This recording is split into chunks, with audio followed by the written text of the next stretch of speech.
जळगावातील कालिका माता चौफुली ते खोटे नगर दरम्यान कॉन्क्रीट रस्त्याच्या कामासाठी डांबरी रस्ता अनेक दिवसांपासून खडून ठेवण्यात आलाय।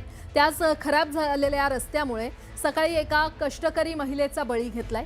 हॉटेल दरबार आणि सीएनजी गॅस पंप परिसरात भरधाव टँकरनं दुचाकीला मागून धडक दिल्यानं भाजीपाला विक्री करून उदरनिर्वाह करणाऱ्या मंगला माळी या महिलेचा मृत्यू झालाय, तर त्यांचा मुलगा भरत माळी जखमी झालाय। मंगला माळी या मुलासोबत पिंपराळा येथील आठवडे बाजारात भाजीपाला विक्रीसाठी जात असताना हा अपघात घडला।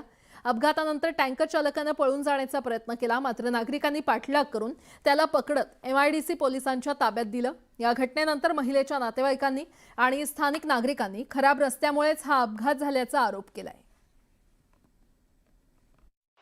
रोडाचं सिमेंटच्या रोडाचं काम चालू केलेलं आहे, पण त्याच्या आधी रस्ता असा खणून ठेवलेला आहे की तिथं मोटरसायकलवाला जर गेला जोरात म्हणा की हळू म्हणा ती गाडीचा बॅलन्स जातो आणि तो साहजिकच तो रस्त्यावरनं पडणार आहे। पण हे गाडी त्यांच्या समोर हे ज्यावेळेस चालत होते मंगलाताई आणि आमचा भाचा, त्यावेळेस समोर चालताना त्याने गाडी धीरे चालवली असताना मागच्या ट्रकवाल्याला किंवा डंपरवाल्याला जो कोणी होता, आता कोण होता मला माहिती नाही, मग त्याने त्याला ते समजलं नाही आणि त्याने मागून धडक दिली गाडीला।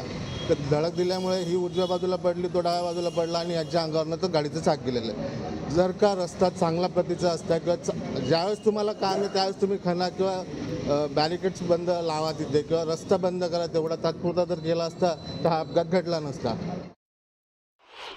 रस्ता खूप खराब होता, त्यामुळे त्यांचा मृत्यू होता। गाडीवाल्याने त्यांना मागून ठोकलं आणि त्या चाकाखाली गेल्या। खराब रस्त्यामुळे झालंय काय? खराब रस्त्यामुळे झालंय का सगळं? खराब रस्त्यामुळे सर्व काही घडलंय।